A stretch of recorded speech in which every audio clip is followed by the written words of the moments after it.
Hey everybody, this is my 40-gallon brackish tank, and that is my figure 8 puffer Butterbean.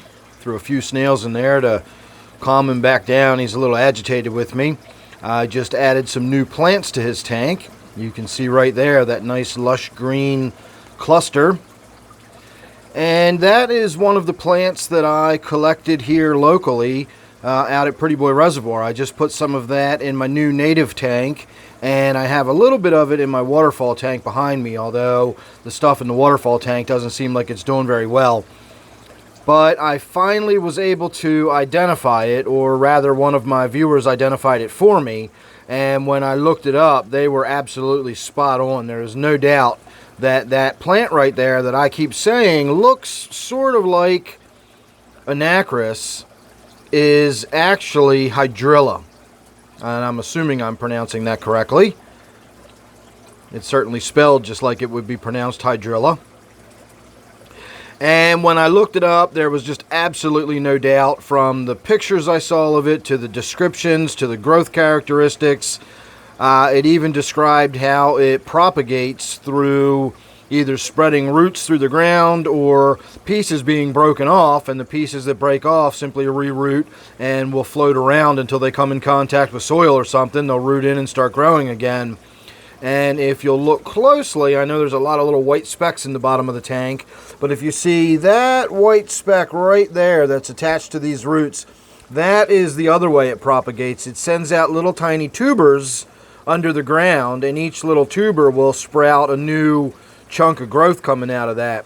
It can grow in 20 feet of water, so it can actually get really tall. All of the examples I saw of it out at the reservoir were fairly short and compact, and I was kind of hoping it would stay that way in my aquariums, but it's not going to. It's going to get very, very long and leggy. It grows really fast, and it can grow in anything. All it needs is water. It can grow in super soft acidic water all the way up to marine water. It can grow in really, really, I'll say, nutrient-rich water, all the way down to very, very nutrient-poor water, and it can thrive in all of those. It can function on, I don't remember what the statistic was, but it was something like less than 0.5 of 1% of natural daylight is all the amount of light it needs to grow well, and so on and so forth. So you can see why it would be a very prolific spreader and invasive type species once this got out of its native, I want to say the India, maybe Indochina, somewhere in that area is where it comes from. I don't remember specifically, but it comes from warmer, more tropical locations, and apparently, since it does so well and can even overwinter, provided that the water doesn't freeze solid, then it's just taken off pretty much everywhere it's been taken around the world, and that's why this stuff is just everywhere. So I decided I'm going to go ahead and try it here in my brackish tank, even though, as I mentioned, this tank isn't technically brackish water anymore, but it does have a lot more mineral salts in it than my other tanks do, so we'll see how well it does in here. Remember, Java Fern is supposed to be able to do okay in brackish water, and, you know, this survives, but it didn't start doing as well as it's doing now until I actually got the salinity below officially being brackish, and then the Java Fern started doing a little better and getting a little more green. Now, of course, I do have a lot of dead brown growth on there, and I've got some of that cyanobacteria growing on it.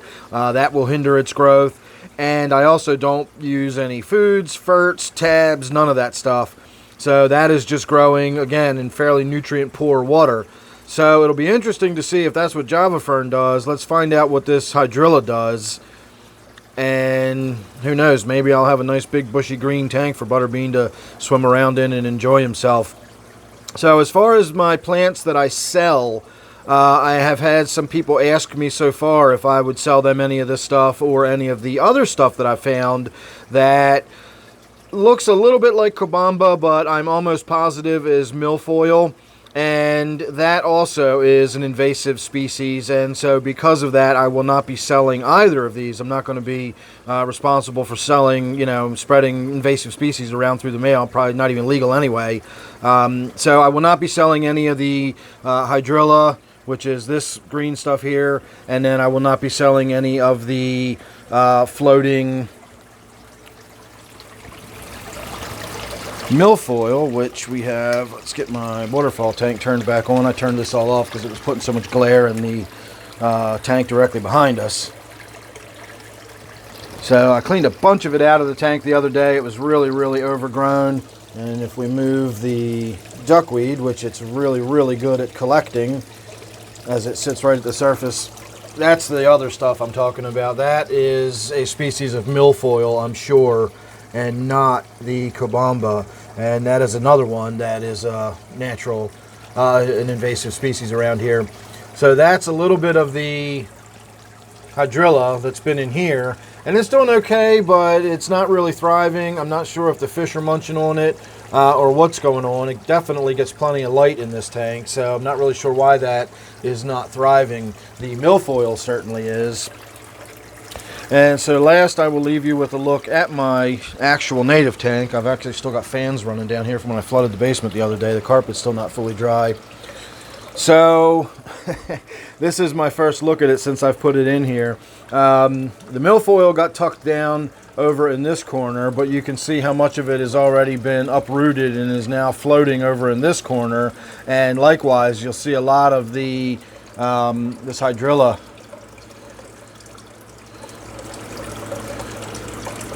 See those little bits that break off? Every little bit that breaks off turns into another plant. So I knew once I put it in here, the crayfish were going to make short work of it. And so far they have. It's only been about 24 hours, and it looks like, look how red the tips of the claws on that one are. I never noticed that before. It looks like it's done its nails. Huh. That's interesting. I wonder if that's typical for the virile crayfish, or if that's a different species. Because remember, the virile crayfish are an invasive species, and that's actually the point I was going to make as we came over here to look at the tank. This is my native tank,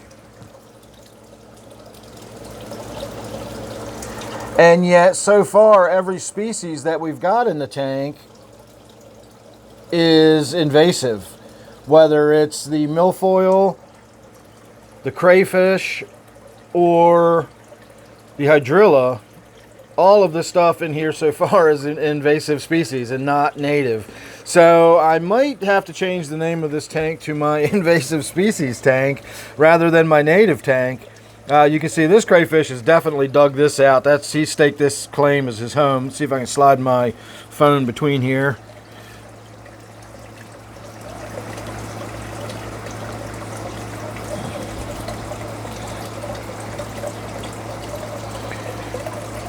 Not entirely sure what we're looking at. I'm just sliding my phone between the two tanks. I think we're getting a pretty good look at the crayfish, and he's backing his way back down into his cave.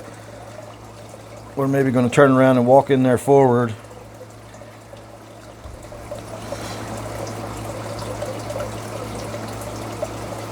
Yeah, he's sifting around looking for food. So he's got himself a good spot. This end of the tank where any water swirls around and settles down into that corner.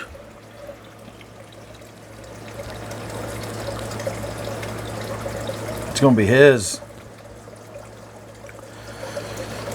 So there you go. Like I said, I've got more invasive species than native species. I am still planning on putting fish in here. I don't know exactly what fish I will put in here. I would love to put a Mad Tom catfish in here. I've heard about them forever, but never in my life, to my knowledge, have I ever seen a Mad Tom catfish. They're little tiny catfish that get about maybe the size of what you think of as like a South American bumblebee, just a few inches long, and that's about it. They don't get any bigger than that. And they are supposed to be native to Maryland. And again, in my whole entire life, I've never seen a little tiny catfish like that. So I don't know. If I find one, I will definitely be bringing it home and putting it in here. That'd be an awesome little fish to have in there. Otherwise, it's probably just going to be some gambusia, which are native around here. Again, they're sort of, you know, think of them about a native guppy that's had all of its color washed out of it. I know it doesn't sound very exciting, but they're cool looking little fish, and they are native. And then of course we're still thinking about trying to set my minnow trap out and catch some of the excuse me, rosy-side dace. And the rosy-side dace are a very, very pretty fish. They have a blue stripe down the side, and then they have a very distinct red stripe down their side, which is where they get their name, rosy-side dace. And I don't know how much they will keep their color, or how long they will keep their color once they go into a tank and become, you know, captive fish. In my experience, the captive fish tend not to keep their color for very long, which is one of the reasons why I've opted not to catch a sunfish and keep a sunfish in here. Sunfish get big, they get aggressive. Even if I put something like a bluegill in here that's on the low end of the aggression scale, it's still more aggressive than I really want. It still would be bigger than I'd really want. This is only a 40-gallon tank after all. And I don't know. Again, from my experience, is every time I've ever brought sunfish home, they always just sort of wash out and lose their color, and it's just not worth it. I would rather have a bunch of sort of dull brown minnows swimming around and just see the activity of a large group of fish rather than have one single sunfish swimming around the tank with a few crayfish on the bottom. But we'll see. Like I said, as of now, this is technically my invasive species tank, but we're calling it my native tank. So make sure you subscribe. You never know what you're going to get from me. I really need to get in here and do some work, give you a little preview of some of the work we're going to be doing here in the very near future. That's what the inside of my 125 looks like right now. I got lily pads growing on top of lily pads growing on top of lily pads. So I really need to get in there and do some gardening. So all right, everybody, there's my sort of impromptu video for a Friday night. Hope you enjoyed that. Don't forget to subscribe. Don't forget we've looked at my brackish tank, my native/invasive species tank, and we just had a little glance there at my 125. So thanks again. Hope you enjoyed. I'll see you real soon in the next one.